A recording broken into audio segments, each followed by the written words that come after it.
Muy bien, bendiciones a todos.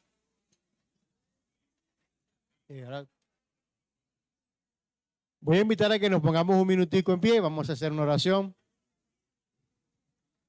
Damos gracias a Dios por un día más que nos regala de sus ricas bendiciones, que nos permite prepararnos, capacitarnos.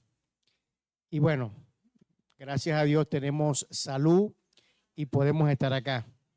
Oramos por los que hoy no tienen salud, en el nombre de Jesús. Padre, gracias, Señor, por tu amor, por tu bondad, por tu misericordia. Gracias por permitirnos estar acá, Señor. Queremos aprender más de ti, Señor. Declaramos en esta hora que tu Espíritu Santo nos asista con su revelación, con su sabiduría, Señor, para poder comprender tu palabra, Señor. Queremos aprender más de ti, Señor. Queremos conocer tu consejo, Señor, para poder aplicarlo, Señor. En el nombre de Jesús, amén y amén. Aplaudimos su presencia.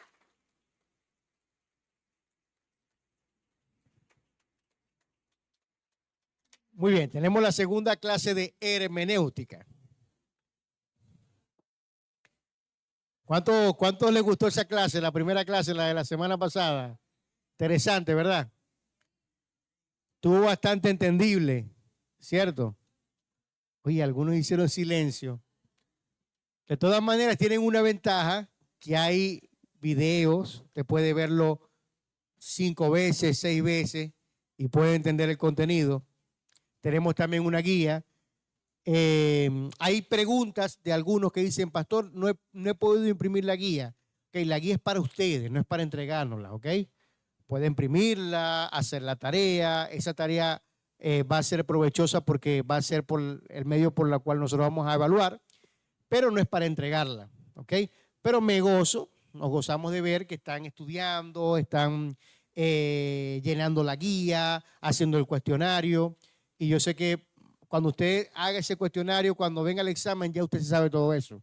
Va a ser muy sencillo, muy sencillo. Eso es correcto. Entonces, la segunda clase, seguimos entonces con hermenéutica.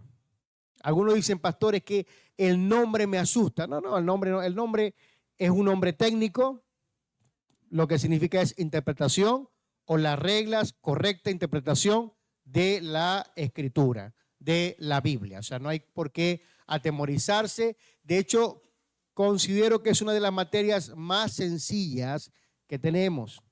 Pastor, eso lo dice usted porque como usted ya conoce la Biblia. No. Porque es un asunto de interpretación. O sea, más que estudiar un libro. Estudiar un libro es más fuerte porque tú tienes que estudiar contexto histórico, tú tienes que estudiar los destinatarios, el autor, por qué se escribió, todas esas cosas de un solo libro. Acá te está explicando las técnicas para estudiar esos libros que son difíciles.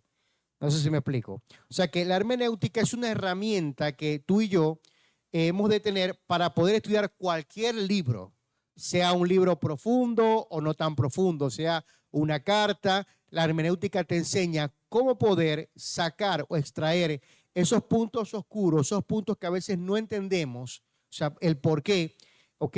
De repente se malinterpretan, y esta malinterpretación es producto de no tener una buena hermenéutica.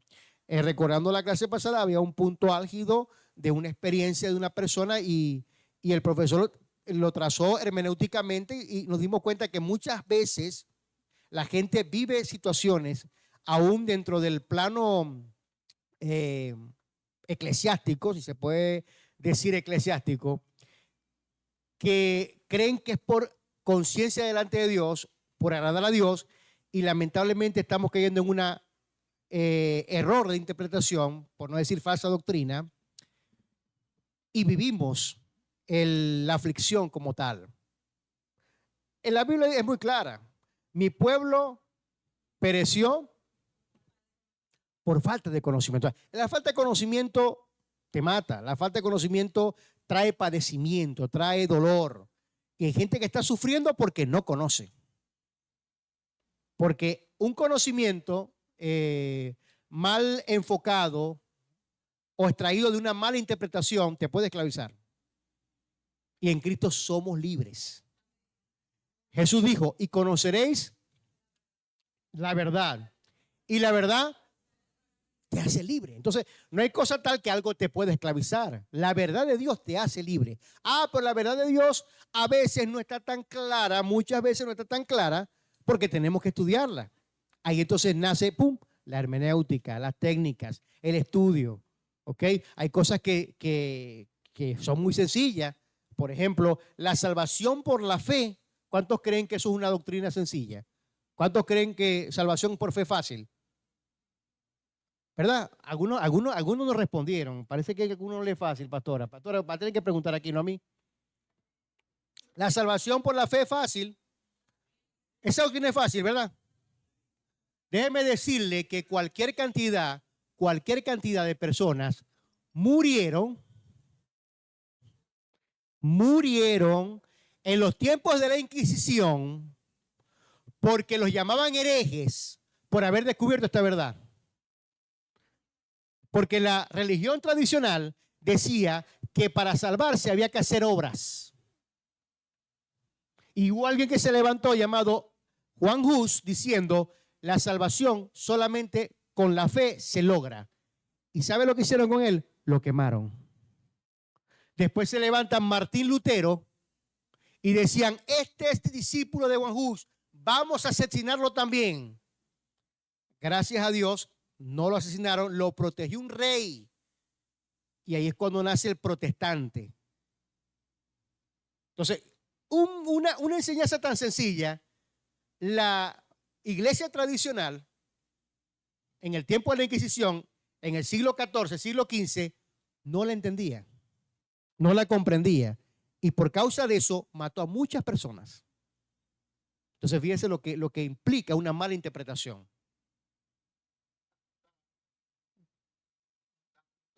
Las cruzadas, bueno, eso es otro tema. Las cruzadas es otro tema. Pero también se juega interpretación. Toman la Biblia, la aplican, como el texto que debatía yo con un discípulo hace un tiempo, de que los violentos son los que arrebatan el reino de los cielos. Yo puedo tomar ese texto y decir, bueno, yo voy a ser muy violento. Y el que no cree en Cristo, le voy a dar golpes o lo voy a apresar. Escuche bien, y eso no es lo que está hablando la Biblia. Ahí la violencia tiene que ver con el reino espiritual, no con el reino natural. No sé si me doy a entender. Entonces, por eso es importante esta materia. A ver, hoy vamos a tocar el Señor llamado contexto. El contexto es rey. Cuando hablamos de contexto, estamos hablando de lo que antecede y lo que precede a un texto. Si yo saco un texto fuera de contexto, yo hago un pretexto. Y de esos pretextos es que nacen las diferentes denominaciones y, por qué no decir, falsas doctrinas. Por eso es que no es un asunto de que se debatió también ese día de que había personas que interpretaban la Biblia a su manera. Si nosotros tenemos esa actitud, lamentablemente ya estamos a una mala interpretación. Porque la Biblia como tal tiene que interpretarse a sí misma. Y nosotros tenemos que tener un espíritu humilde y no forzar la Biblia a lo que nosotros queremos. La Biblia se interpreta a sí misma, la palabra se interpreta a sí misma. Cabe destacar que tenemos un Espíritu Santo que nos guía a toda verdad. Y tenemos que tener una vida de oración juntamente con el Espíritu para que pueda obrar y podamos entender su palabra. ¿Ok? Seguimos, Ricardo.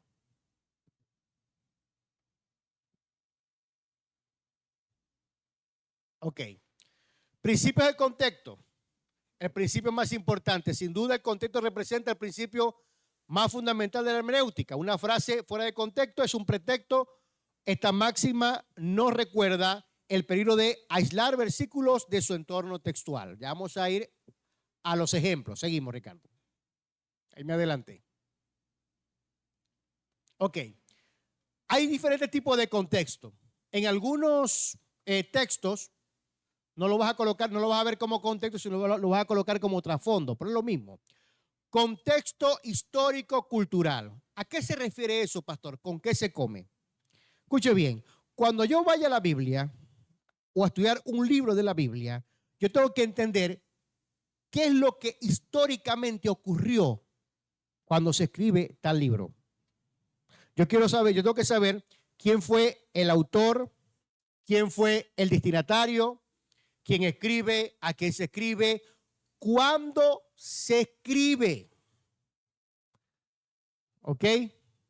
Usted a veces ve, por ejemplo, los evangelios como Lucas hablaba de quién gobernaba, en qué año fue. Y dirá, oye, pero ¿qué detalles, qué me puede interesar a mí esos detalles? Mire, cuando hay una investigación, esos detalles son muy importantes. Gracias a esos detalles se ha comprobado, se ha verificado que la Biblia es real, porque son detalles que históricamente existieron. ¿Ok? ¿Por qué se escribió? ¿Cuál fue el motivo? ¿Cuáles eran sus costumbres, problemas y creencias de la época? Una de las cosas que mayormente ocurren con la interpretación, cuando no se respeta el contexto histórico-cultural, es que hemos aplicado culturas que están en la Biblia, que tienen que ver con el Medio Oriente, y la aplicamos al Occidente. Nosotros estamos en el Occidente. Usted observa, por ejemplo, a la religión, los talibanes, las mujeres cubiertas, ¿ok? Cultura. Entonces, ¿qué ocurre? Me convierto al Corán, me convierto al Islam, inmediatamente mi esposa se va a colocar el turbante también. Entonces, es algo que está totalmente desfasado de lo que es la realidad, porque eso es una cultura, en nuestra cultura no es igual. Por ejemplo, ¿qué pensaría usted si yo me dejo crecer el pelo y me hago un moño? A ver, ¿qué pensaría de mí? Hippie, rockero. ¿Y por qué no me llamaría de repente? Oye, quizás el profesor como que está muy rosado, ¿verdad? Pregué y dirían por allí, ¿verdad? Pero si usted va a Argentina, usted se da cuenta que es lo más normal que un hombre tenga el pelo largo, se haga su cola. O sea, es cuestión cultural.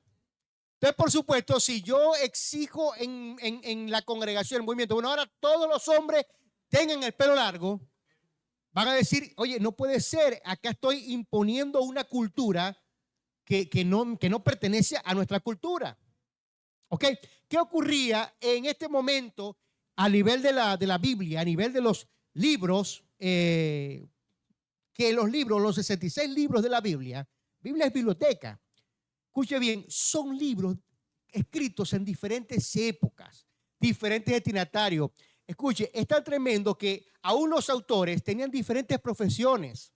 Unos eran doctores, Lucas era doctor, otros eran pescadores, otros eran estadistas, o sea, eran gobernantes, Daniel era gobernante. O sea, entonces nunca vas a esperar que el texto sea igual, aunque son inspirados por el Espíritu Santo, no necesariamente tienen el mismo contenido. Hay diferentes enfoques, diferente intensidad. Lucas, por ejemplo, cuando leemos el Evangelio de Lucas, vemos detalle.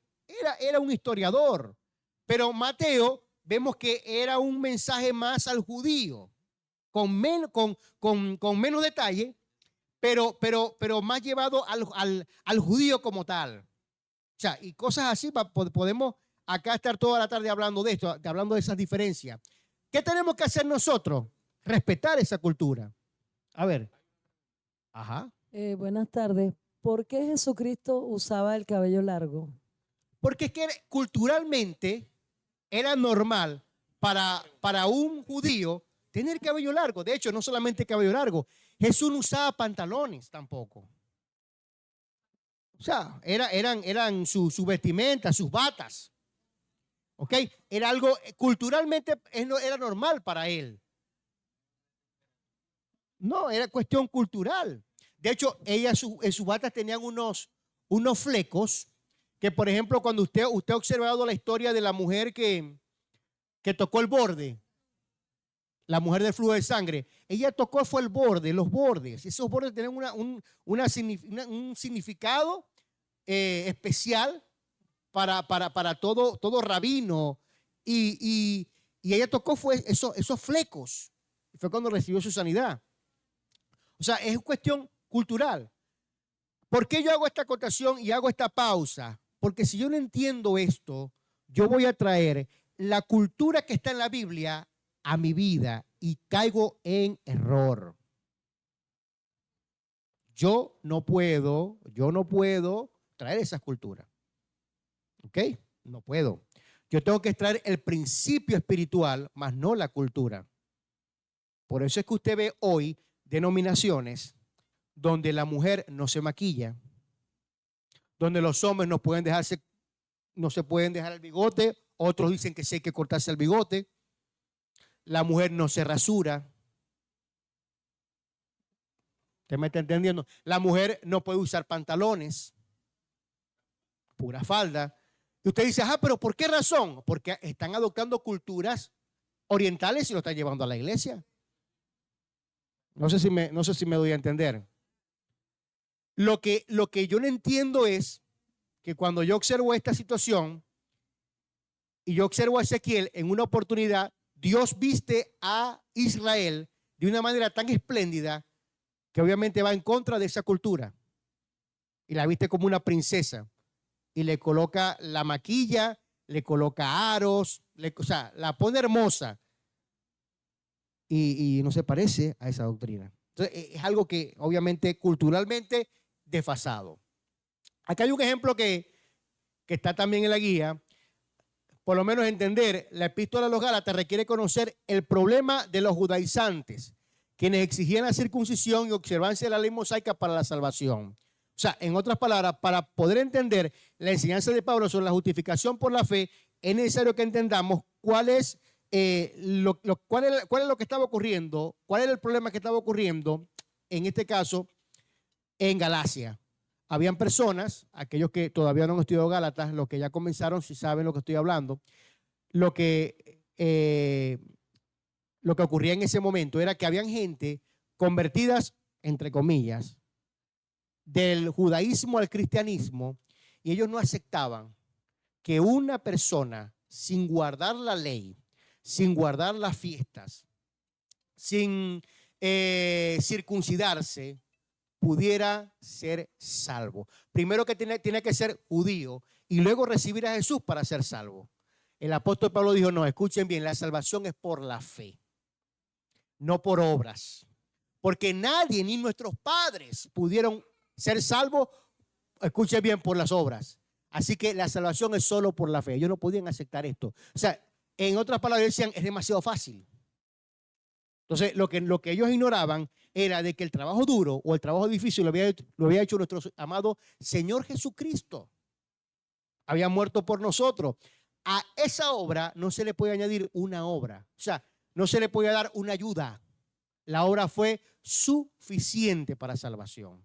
¿Qué era lo que pasaba después en la iglesia tradicional en el tiempo de la Inquisición? Había que hacer obras y se vendían indulgencias para pasar menos tiempo en un lugar llamado purgatorio.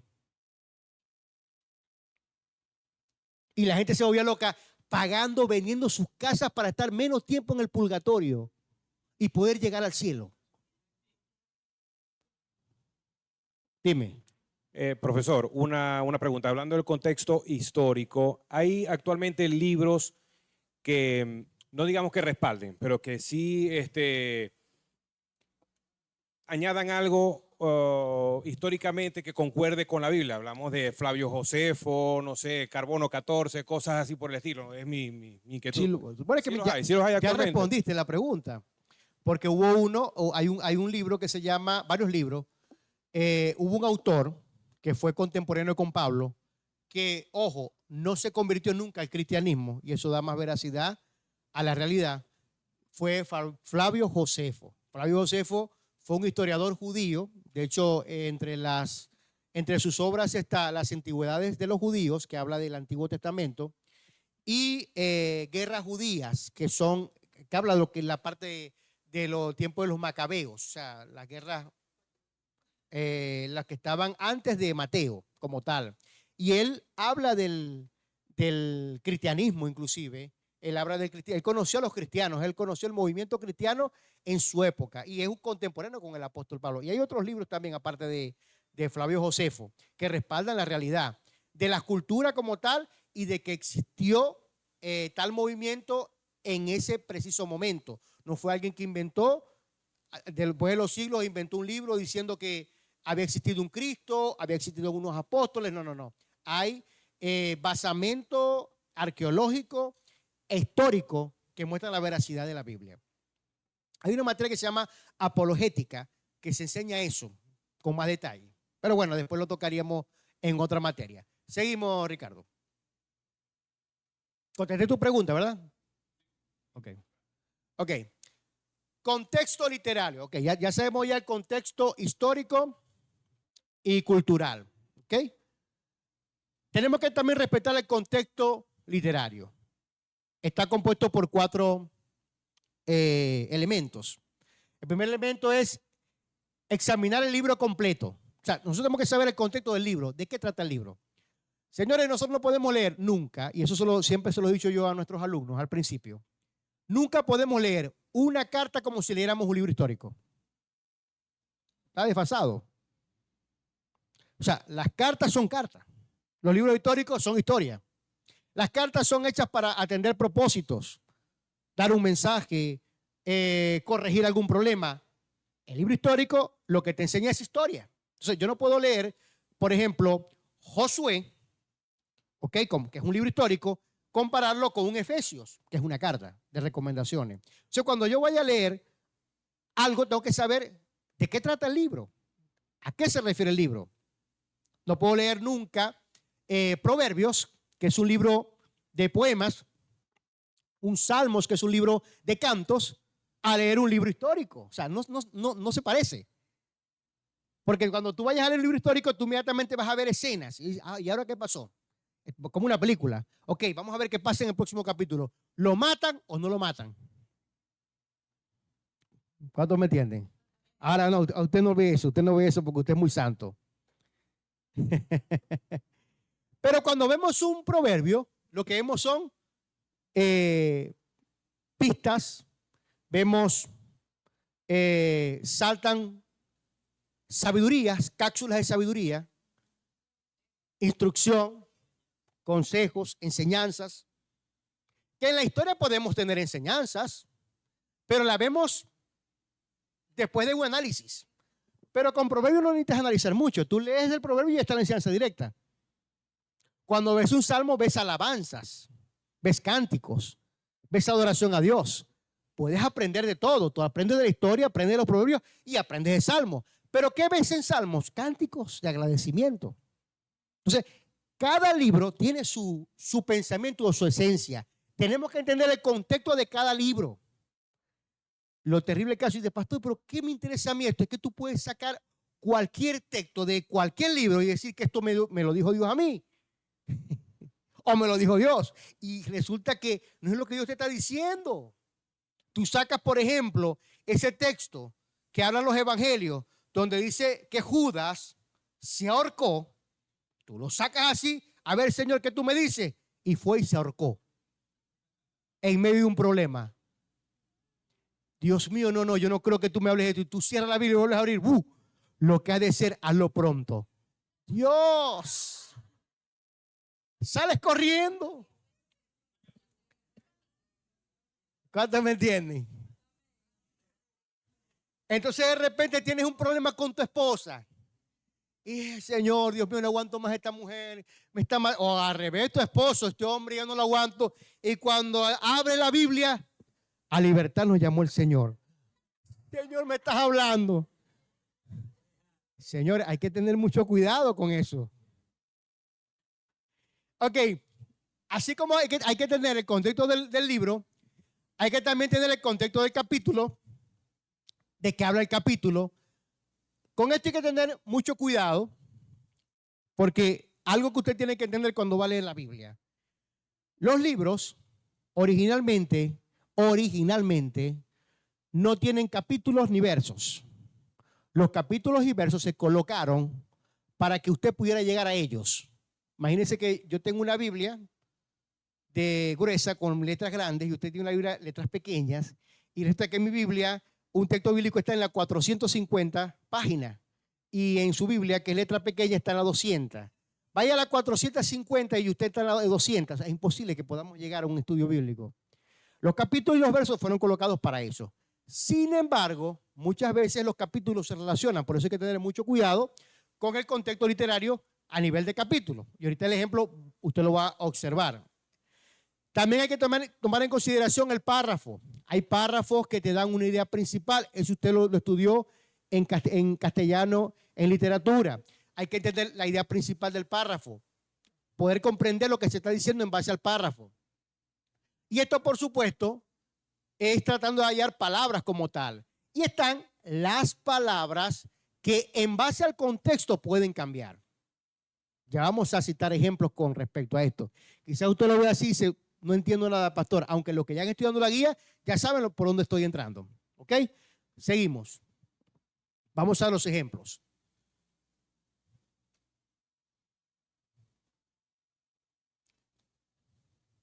Ok. Libro completo. Acá se cita el libro de Jonás. ¿Cuántos saben lo que ocurrió con Jonás? ¿Alguien me recuerda? Ajá. Usted dice, se tragó el pez. El hombre que se tragó el pez. Él no se tragó el pez se lo tragó a él. No que se tragó el pez, no, un momentico, ya vaya. Él no se tragó un pez, hermano. Un pez me trago yo, se traga usted, pero él no. El pez, ajá, pero cuando usted entiende el libro, usted tiene que entender que el contexto literario del libro no fue tanto que el hombre se lo traga un pez, sino que tenía una encomienda. Y Dios quería mostrar que misericordia para con el pueblo. ¿Qué pueblo? Entonces, ¿qué ocurre? Ese es el contexto literario de Jonás. Es una historia donde Dios quiere mostrar su misericordia y hubo un profeta que fue bastante testarudo, no obedeció y por causa de no obedecer, eso es algo que es muy sencillo. Usted lo traga un pez y después lo vomita el pez y da el mensaje, el pueblo se arrepiente, usted conoce la historia, ¿verdad que sí? Pero ya usted tener el contexto de que Dios quiso tener misericordia con él, ya usted entra como que con basamento de la interpretación. Usted no va a malinterpretar eso. Ok, en el caso de Santiago, Santiago capítulo 2, verso 24 dice esto. Así que como el cuerpo sin espíritu está muerto, así también la fe sin obra es muerta. Pero en Romanos capítulo 3, verso 28 dice esto. Así que concluimos que el hombre es justificado por fe sin las obras de la ley. Algunos dicen, Pablo y Santiago se contradicen en esto. Porque como que Santiago me está diciendo de que yo necesito obras, pero Pablo me está diciendo que no necesito obras. ¿Qué pasó aquí? ¿Disgustaron? ¿Se disgustaron? ¿Pasó algo?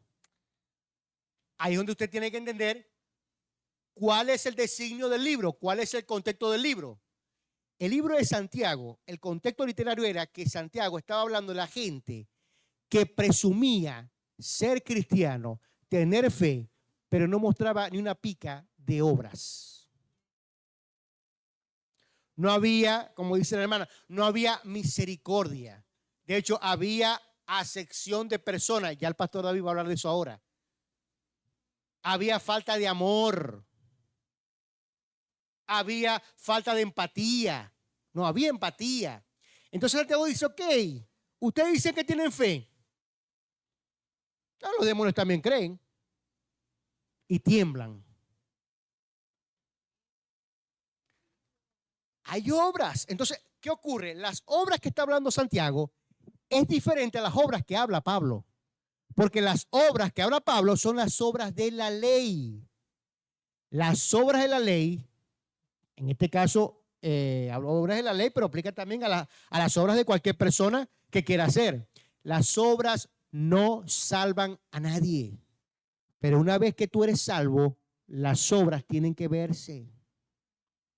Lo que llamaríamos frutos. Sí, pastor, porque por los frutos los conoceréis. Bueno, ese texto está mal usado, ya que estamos hablando de hermenéutica. Porque cuando sí dice que por su fruto los conoceréis, ahí está hablando Dios de los falsos profetas. Ojo con eso.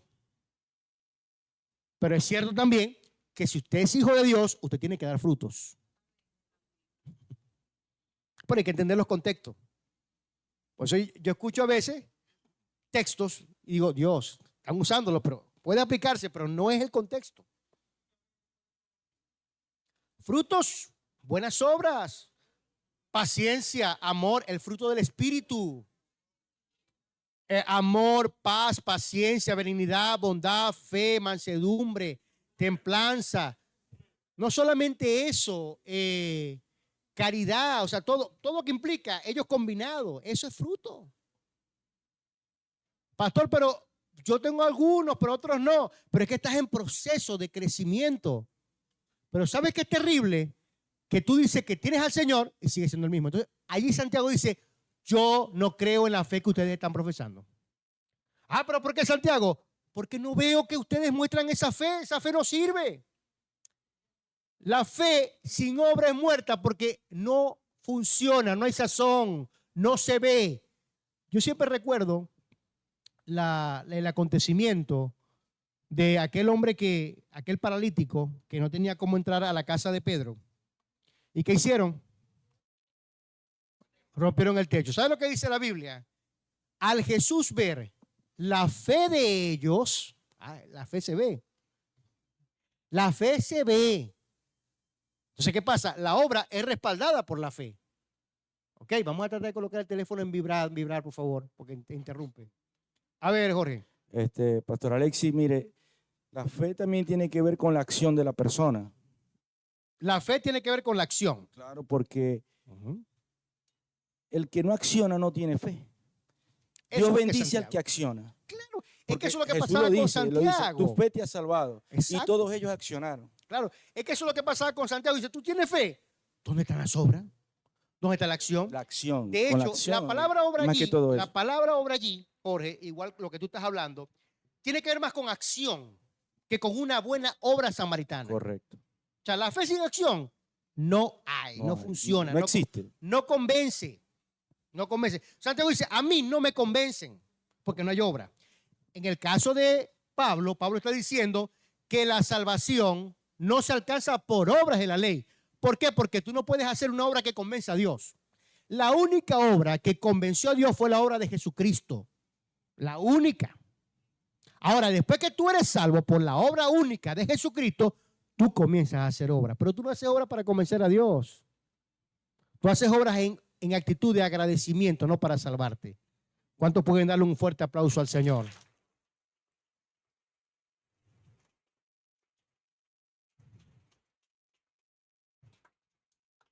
Entonces, a nivel de capítulo, contexto literario, a nivel de capítulo, también es importante. Por ejemplo, Romanos capítulo 8, verso 1 dice de la siguiente manera. Ahora pues ninguna condenación hay para los que están en Cristo Jesús, los que no andan conforme a la carne, sino conforme al Espíritu. Es la conclusión de la lucha descrita en Romanos 7. ¿Qué ocurre? Si usted lee solamente el capítulo 8, verso 1, usted dice, bueno, no hay ninguna condenación para los que están en Cristo Jesús, pero cuando usted entiende el contexto, ¿ok?, del capítulo, usted se da cuenta que el capítulo 7, Pablo está hablando de un problema que él tenía, y creo que todos lo tenemos. Pablo decía, yo no sé qué pasa conmigo, porque resulta que yo quiero hacer lo bueno, pero no lo puedo hacer. Porque cuando quiero hacer lo bueno, algo dentro de mí, mi mente dice que sí, pero mi carne dice que no. Y termino haciendo lo que no es bueno, porque veo que en mis miembros está el cuerpo del pecado que no me deja hacer lo bueno. Dios mío, ¿qué voy a hacer yo? Estoy parafraseando. Señor, ¿qué voy a hacer con esto? ¿Quién me librará a mí de este cuerpo de muerte? Que tengo tanta lucha porque quiero hacer lo bueno, pero no puedo. Entonces habla y dice, hay una ley en mí, que es el pecado de la muerte, pero hay una ley del espíritu de vida que me ha liberado de la ley del pecado y de la muerte.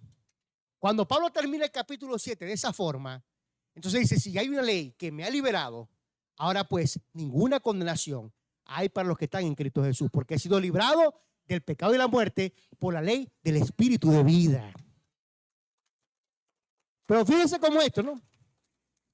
Cómo la interpretación del versículo 1 está en los versos que están antes.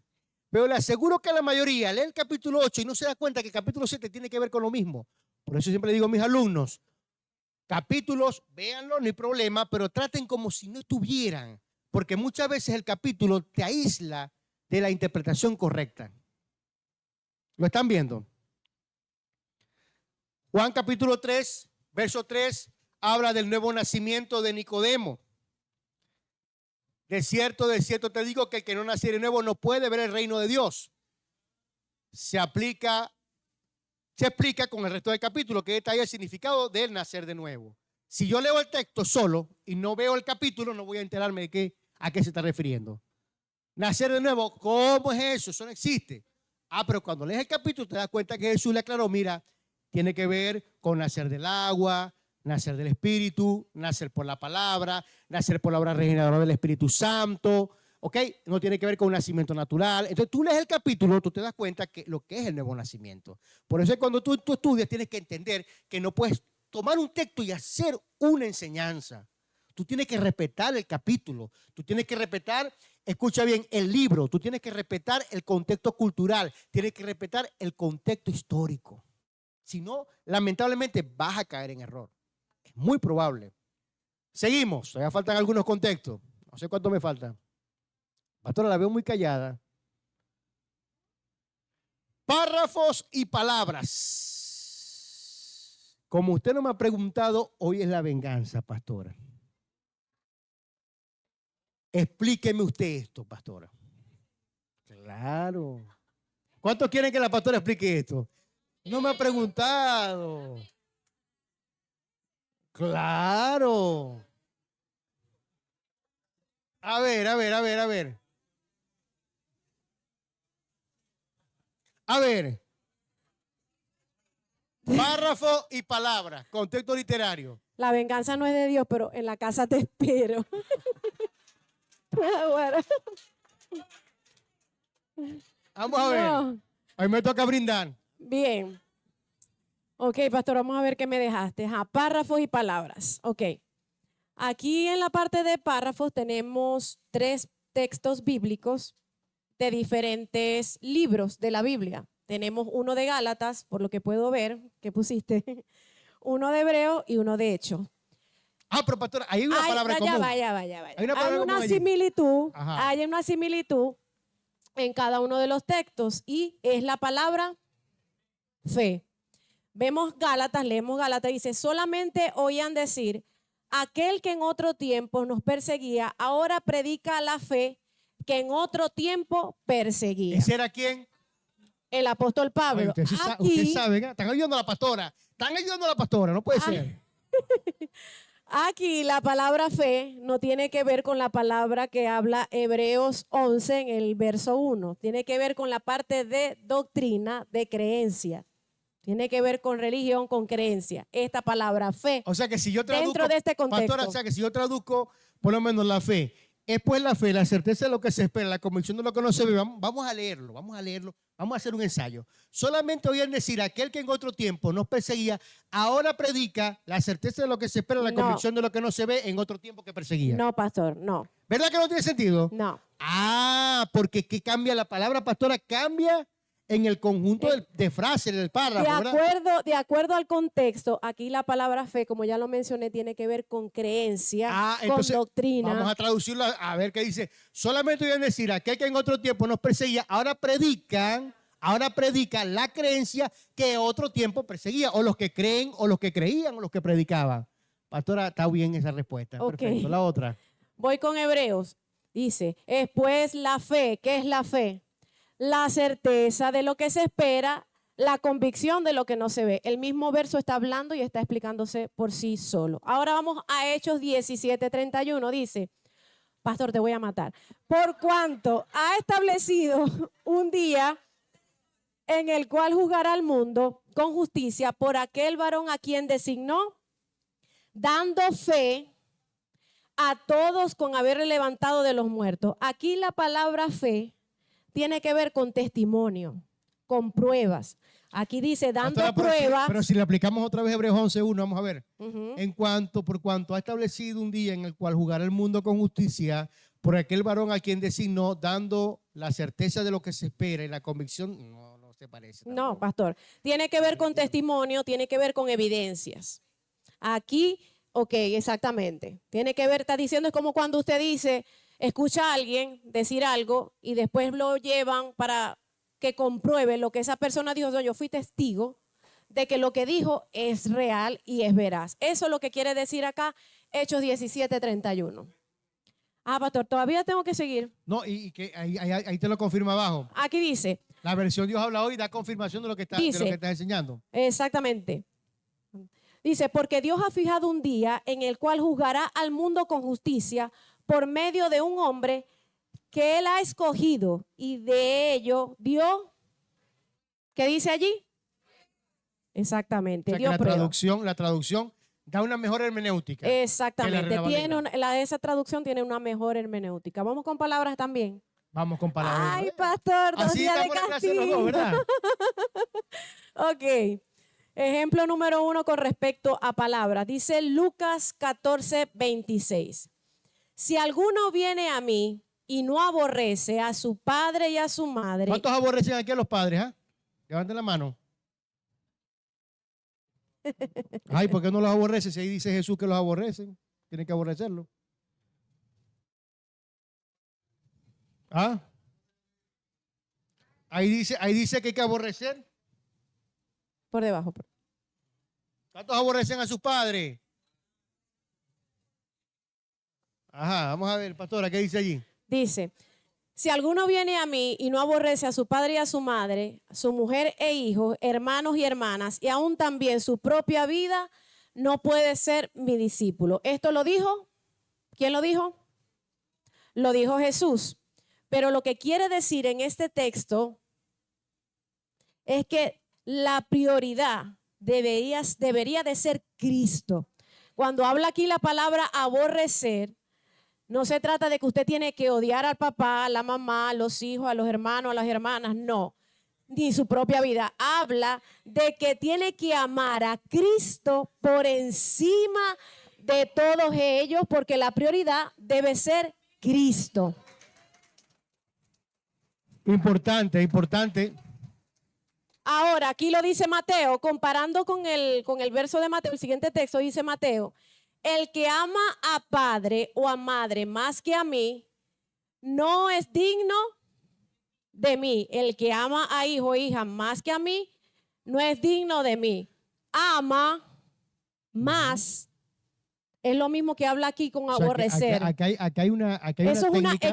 es una exageración, Claro, y acá hay para una- resaltar. Acá hay una técnica que se está aplicando, que es la técnica de la comparación de versos. Correcto. Cuando usted va a estudiar comparación de versos también se usa. Algo importante que aborrecer allí, como dice la pastora, es una hipérbole, es una exageración. Exacto. Los autores usan esas figuras retóricas para embellecer el tema y dar enriquecimiento, ¿ok? Importante. Ok. Bueno, pastora, termina ya la También. diapositiva. La diapositiva. Ok. Yo doy la siguiente.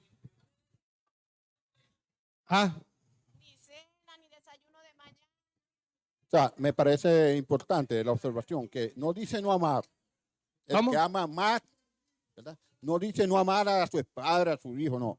Él pide amarlo a él primeramente, ¿verdad? Claro. Y no utilizar el verbo, la palabra aborrecer, el verbo aborrecer. No, en pero sí el se usó, sentido lo usó. literal, no. Sí lo usó. Lo que quiere decir es, ya va, ama menos a tu hijo, a tu padre y a mí primordialmente, Claro. porque él es celoso, él quiere su amor para él solo, es lo que nos ha enseñado. Ahora ¿verdad? te digo algo, varón. Si por casualidad calla, pues si esto no existiera, ¿qué harías? Si este verso no existiera, ¿qué harías? Bueno, mi fe, y es que el mandamiento está amar a Dios sobre todas las cosas. Claro. Lo que queremos aclarar es una cosa, que aunque aparezca aborrecer, nosotros tenemos que entender que la Biblia no todo se puede interpretar de manera literal. Es figurativo. El aborrecer es figurativo. Aparece en la Biblia, Lucas lo registra en el capítulo 14, verso 26, pero no se puede traducir o entender literalmente, porque imagínense a alguien Claro, aborreciendo. no. No se puede. Es algo que es figurativo, figurativo.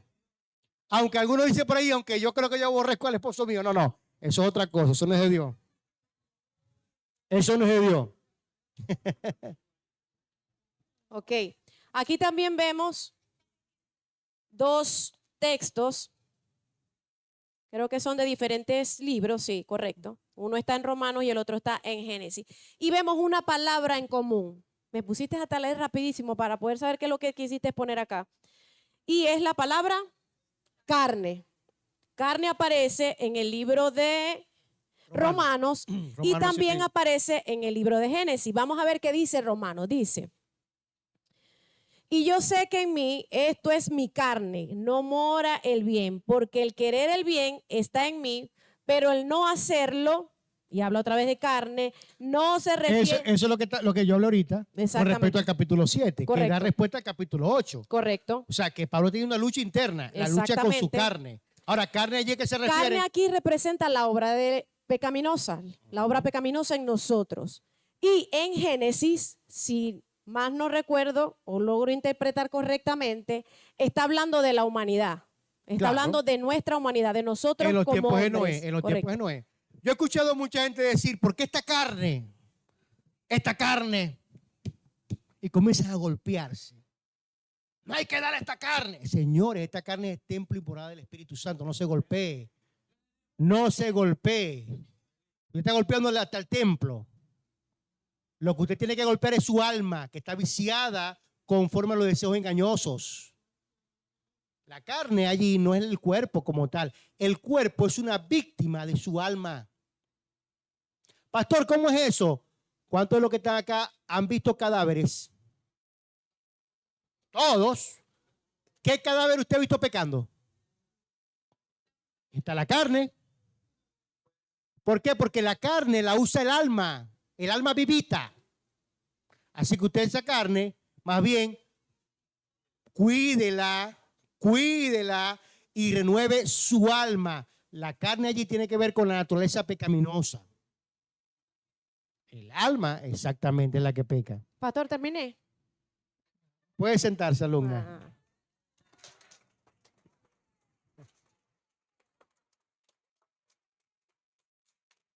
Vamos a la última diapositiva, que era la última. Ya te doy, déjame terminar para darte la palabra. Tenela allí, que ya estamos terminando. No vas a dejar de hablar. Tenela allí. Escuchen bien. Hablamos actualmente, fíjense, escuchen bien. Principio gramatical y literal. La Biblia tenemos que tratar de interpretarla de manera literal. Es lo primero. Porque hay gente que puede leer la Biblia y puede entenderla todo metafórico. No, la Biblia no es toda metafórica. Hay partes literales y partes metafóricas. Nosotros al principio tenemos que empezar con la parte literal. Si vemos que lo literal está raro, vamos a la parte metafórica. Porque, por ejemplo, yo leo esto como que Ayapo dijo, ¿para qué está? ¿Cómo que aborrecer? Yo también me escandalizo cuando veo aborrecer, porque yo no puedo aborrecer a la gente ni a mí mismo. Porque inclusive Jesús dijo, Dios dijo, amarás a Dios sobre todas las cosas y amarás al prójimo como a ti. ¿Cómo voy a mandar Jesús a aborrecerme? Sí, yo tengo que amar a mí mismo para amar a otro. Pero entonces yo entiendo que hay una metáfora. Entonces hay que entender algo, que hay interpretación literal, que es normal, sentido común, normal, pero también hay figuras retóricas o figuras de lenguaje, que son metáforas, símiles. ¿Qué son símiles? Son semejanzas. Hipérboles. ¿Qué significa hipérbole? Exageración. Paradoja. ¿Qué significa paradojas? Sí.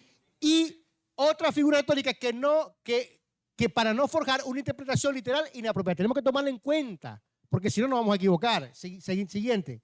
Fíjate aquí, este ejemplo, ya estamos terminando. Y esto está en la guía. Yo soy la puerta, hablando Jesús. Quien piense que Jesús es una puerta de madera, está totalmente errado. La puerta significa que Él es el camino, es una metáfora que comunica, es el camino a la salvación. Inclusive no solamente se dijo la puerta, dijo, yo soy el camino también. Yo soy el camino, la verdad y la vida. O sea, entonces Jesús no es un camino. Lo que pasa es que el camino es metafórico porque por medio de él vamos a llegar al Padre. Aquí, esta hipérbole. Si tu ojo derecho te es ocasión de caer, sácalo. Yo veo a este señor muy preocupado. Muy preocupado, diciendo, Dios mío, ¿qué voy a hacer con mi ojo? Claro, ¿qué pasa? Dios no está diciéndote que tú tienes que sacarte el ojo. Es una metáfora. Dice acá, Jesús usa una exageración para enfatizar la seriedad radical de lidiar con el pecado en su raíz. Figura retórica, dice, también llamada figura literaria o figura de estilo. Es una forma no convencional de usar el lenguaje para añadir expresividad, para expresar cosas, llamar la atención, belleza o énfasis a un mensaje. O sea, eso realmente hay que tomarlo en consideración. Dale el micrófono a Javier.